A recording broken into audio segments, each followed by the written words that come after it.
रोज़मर्रा के तौर पे आबादी का चक्कर लगाता था।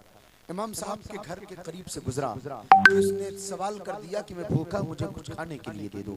सवाल हुआ, अंदर कोई नहीं था, एक पर्देदार खातून मौजूद थी। उन्होंने जो है जब देखा कि कोई नहीं है, बहुत इंतजार किया और भूखा प्यासा है, बार बार खाने का मुतालबा कर रहा था। अब परेशान हो जाती है, पर्दे के ओर से आकर आवाज देती कि मेरे घर में कोई नहीं है, मैं खाना तुझको कैसे पहुंचाऊं, कहाँ गम न करे, अपना हाथ अंदर से लपका दे, मेरी थाली लपक रही है, आप उसी में खाना डाल दे। खातून ने हाथ बढ़ाया, उसके थाली में रोटियां डाल रही थी कि इस बेनमाजी की निगाह पड़ जाती है उसके हाथों पर, फरेफ्ता हो जाता है, हाथ पकड़ लेता है और अपने तरफ खींचना लगता है। पर्देदार खातून थी, तड़प जाती है, अल्लाह का वास्ता दिया है और कहा खबरदार खबरदार, मैं पर्देदार खातून हूँ, इज्जतदार खातून, मेरा हाथ तूने पकड़ कर बहुत ही खता किया है, बड़ा ही जुल्म किया है। कहा मैं तेरे हाथ का दीवाना हो गया हूँ, जब तेरे हाथों में इतनी खूबसूरती है, तेरे चेहरे पर कितना नूर होगा, अब मैं तुझसे शादी करने पर अब आता हूँ, मैं तेरे साथ जिंदगी गुजारूंगा, मैं तुझको कभी छोड़कर नहीं जाऊंगा, मैं तेरी चौखट पर अपनी जान दे डालूंगा,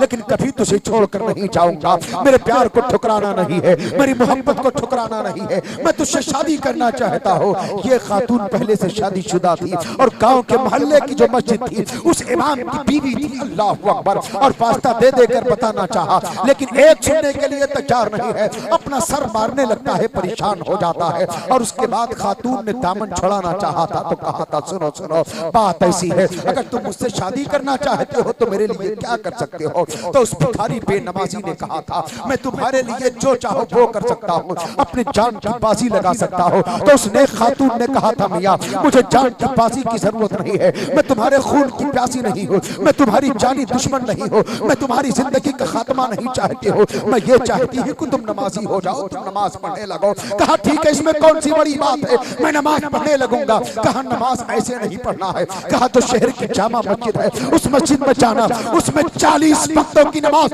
तुम्हें बगैर किसी वक्त की कज़ा के पढ़नी है। अगर तुमने शहर के मस्जिद में 40 वक्तों की नमाज बगैर नागा का पढ़ लिया है, आ जाना, मैं तुमसे निकाह कर लूंगी। अल्लाह अकबर, जब इतना पैगाम सुनता है तो समझ जाता है कि सौदा बहुत ही सस्ता है, चलो चलकर नमाज पढ़ लेते हैं। ये आया तो था एक औरत के इश्क के सिले में, लेकिन जब मस्जिद के दरवाजे पर पहुंचता था, फरिश्ते ने फौरन नूर का कलम उठाया है, उसका नाम दर्ज कर लिया है, दुआएं फरिश्तों के जरिए हो रही है। ये अल्लाह का जो है गुनहगार बंदा है, वजू खाने तक पहुंचता है और उसके बाद अच्छी तरह वजू कर लेता है, नमाज के लिए जाता है, इमाम के पीछे खड़ा हो जाता है, नमाज अदा करता है। एक वक्त की नमाज हो जाती है, दूसरे वक्त की नमाज के मौके पर आता है, ऐसे ऐसे जो है वो तमाम वक्तों की नमाज, जितने वक्तों का उसने वादा किया था कि मैं 40 वक्तों की नमाज अदा करने के बाद आता हूँ, फिर मुझसे शादी कर लेना, एक एक वक्त की नमाज अदा करता जाता है, उल्टी गिनती शुरू कर दिया करता है। इधर के अपने शादी के आरज़ू में नमाज पढ़ रहा है, उधर अल्लाह की नेक बंदी अपनी हया और पाक दामनी का वास्ता रब की बारगाह में देती है। ए मालिक मौला, तू ही है जिसने दुनिया बनाई है, ए परवरदिगार तू ही है, तूने आसमान बनाया है, ए परवरदिगार तू ही तो है जिसने आसमान में सितारों को लगाया है, तू ही तो है जिसने आसमान में चांद सूरज को फिट किया है, तू ही तो है जिसने चरिंदों को पैदा किया है, तू ही तो है जिसने फरिश्तों को पैदा किया है, तू ही तो है जिसने जिन्नातों को पैदा किया है, तू ही तो है जिसने मलक को पैदा किया है, तू ही तो है जिसने जमीन को पैदा किया है, तू ही तो है जिसने तमाम जहान को बनाया है। ए परवरदिगार, तू ही तो है जिसने अपने महबूब को जमीन पे उतारा है, तू ही तो है जिसने महबूब को नमाज का पैगाम दिया है, तू ही तो है जिसने पर्दे का हुक्म दिया है। ए परवरदिगार, मैं तेरी गुनहगार बंदी हूँ, अपने पर्दे का वास्ता देती हूँ, तेरे नबी का वास्ता देती हूँ, नमाजों का वास्ता देती हूँ। ए मालिक मौला, ए दिलों को फेरने वाले, ए इज्जतों आबरू की हिफाजत करने वाले, ए परिंदों की हिफाजत करने वाले, ए भूखों को खाना खिलाने वाले, ए बेसहारों को सहारा देने वाले, ए यतीमों को सहारा देने वाले, ए गरीबों को सहारा देने वाले,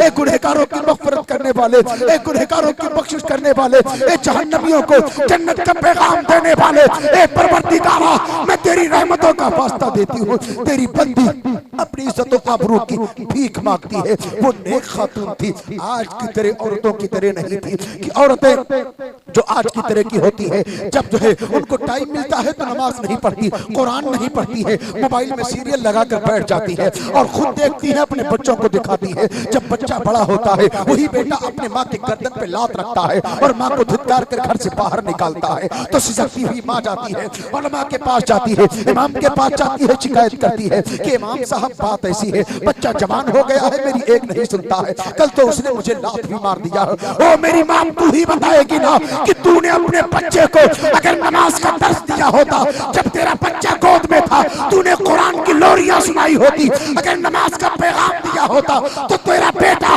तुझको लात से नहीं मारता बल्कि कंधे पर बिठाकर, अपने कंधे पर बिठाकर तुझे हज कराने के लिए ले जाता, तेरी खिदमतें कर करके तुझे नवाजता।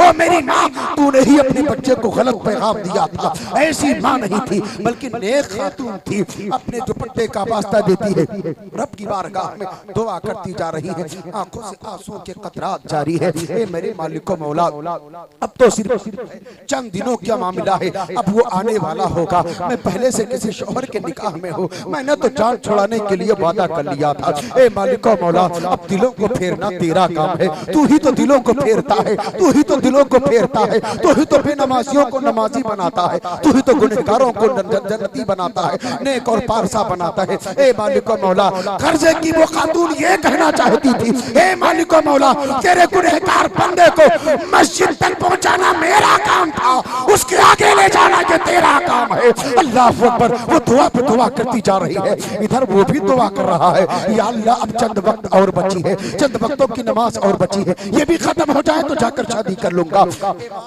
इमामत कर रहा था, रोजाना उसी के पीछे ये नमाज पढ़ रहा था, लेकिन इमाम को मालूम नहीं था कि ये नमाज क्यों नमाजी बना। कुछ नहीं, दिल में एक राज लिए बैठा, राज को फाश भी अगर कर देता तो भी कोई फायदा नहीं। दिल में एक आरज़ू बसाकर, एक खातून का हुस्न बसाकर कि उसकी जुल्फें ऐसी होंगी, उसका चेहरा ऐसा पुरनूर होगा, उसकी हथेली इतनी खूबसूरत है, उसकी अदाएं बड़ी नरम के हुस्न का तसव्वुर लिए नमाज पढ़ता रहा, पढ़ता रहा, पढ़ता रहा, पढ़ता रहा। बोले सुभान अल्लाह।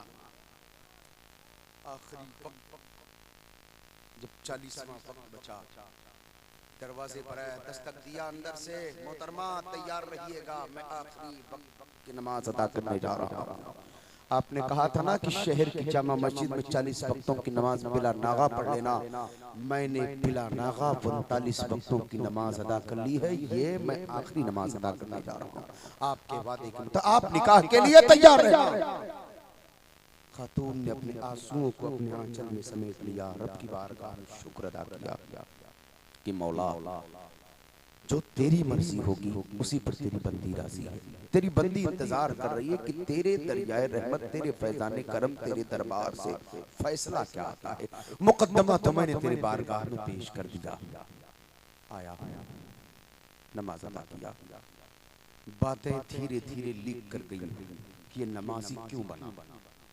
होता नहीं कि नमाजी हो, लापरवाह हो, किसी वक्त में अचानक दिख जाए तो उसको खुश शर्म आती है कि मैं भी नमाज पढ़, और दूसरे नमाजी लोग देखकर उसे जवान नमाज पढ़ और दुआ भी करते, तज्जुब कर रहे थे लोग। बात लीक हो गई।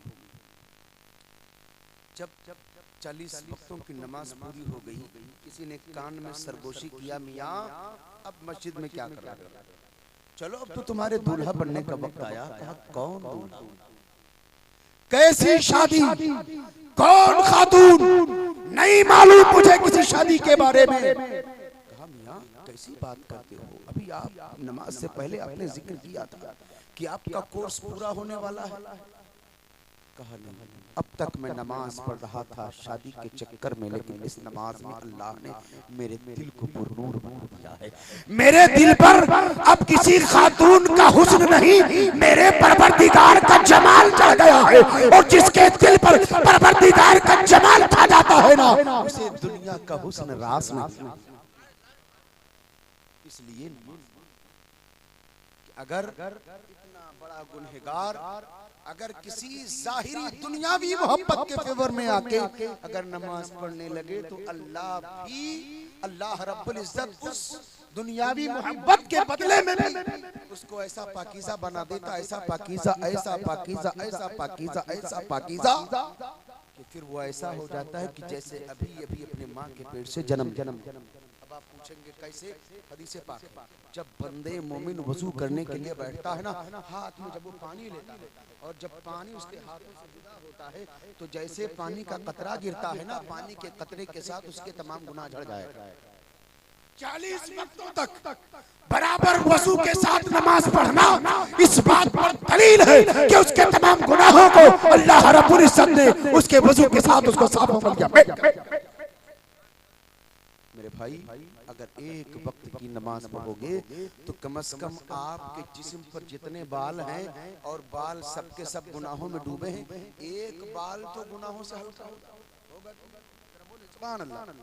नहीं होगा? होगा।